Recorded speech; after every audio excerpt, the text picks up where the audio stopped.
Fascist সরকার যেভাবে রাষ্ট্রীয় প্রতিষ্ঠানগুলোকে দলীয়করণ করেছিল, তাতে সরকার পতনের সাথে সাথেই আমরা দেখলাম প্রতিষ্ঠানগুলো ভেঙে পড়ার উপক্রম হয়েছে এবং এমনভাবে এটা দলীয়কৃত হয়েছে যে এখানে একটা অকার্যকর অবস্থার সৃষ্টি হয়েছে।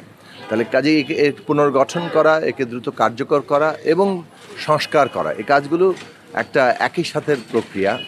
এখন এই পরিস্থিতির মধ্যে দেশের জানমালের নিরাপত্তা তৈরি করা, মানুষের নিরাপত্তা তৈরি করা এবং সকল পরিচয়, সকল ধর্মের, জাতির মানুষ, রাজনৈতিক বিশ্বাসের মানুষ, জীবন চর্চার মানুষ যাতে নিরাপদ এখানে থাকতে পারেন, প্রত্যেকের নাগরিক অধিকার মর্যাদা প্রতিষ্ঠিত হয়, সেটা নিশ্চিত করা রাষ্ট্রের দায়িত্ব।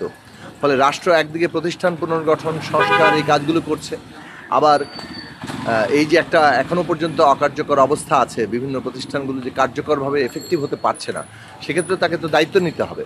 ফলে এখানে সেনাবাহিনীকে এই স্থিতিশীলতা প্রতিষ্ঠার ক্ষেত্রে তাদের ভূমিকা রাখার যে ব্যবস্থা সরকার বর্তমানে করেছে, এটার লক্ষ্যই এটা হওয়া উচিত যে কত দ্রুত এখানে একটা মানুষের জানমালের নিরাপত্তার জায়গা থেকে স্থিতিশীলতা আনা যায় এবং সেটা আনা এবং প্রতিষ্ঠানগুলো সংস্কার এবং কার্যক্রমের মধ্যে দিয়ে এই সেনাবাহিনীকে ম্যাজিস্ট্রেসির কোনো প্রয়োজনীয়তাটা একটা পর্যায়ে থাকবে না বলে আমরা মনে করি।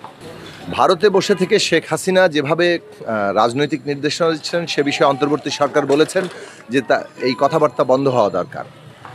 ফলে আমরা দেখতে পাচ্ছি এখন কথাবার্তা প্রচার করার একটা নতুন মাধ্যম টেলিফোন লিক করা, নিজেরাই সেই উদ্যোগ নিচ্ছেন বলে এটা স্পষ্টতই প্রমাণিত হচ্ছে এবং তারা তাদের মতো করে বক্তব্য দেওয়ার চেষ্টা করছেন, চট করে দেশে ঢুকে পড়বেন। এগুলো এইসব বার্তা থেকে পরিষ্কার যে নিজেদের দলকে রক্ষা করার তারা চেষ্টা করছেন।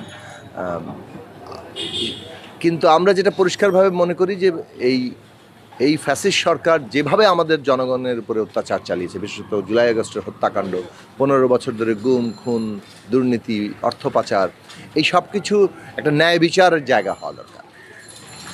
প্রতিহিংসা কিংবা প্রতিশোধ নয়, কিন্তু সুনির্দিষ্ট অপরাধের সুনির্দিষ্ট বিচার হতে হবে। নতুন বাংলাদেশের যাত্রা সেটি হবে গুরুত্বপূর্ণ ভিত্তি, যা এখানে ন্যায় বিচার প্রতিষ্ঠা করা গেছে।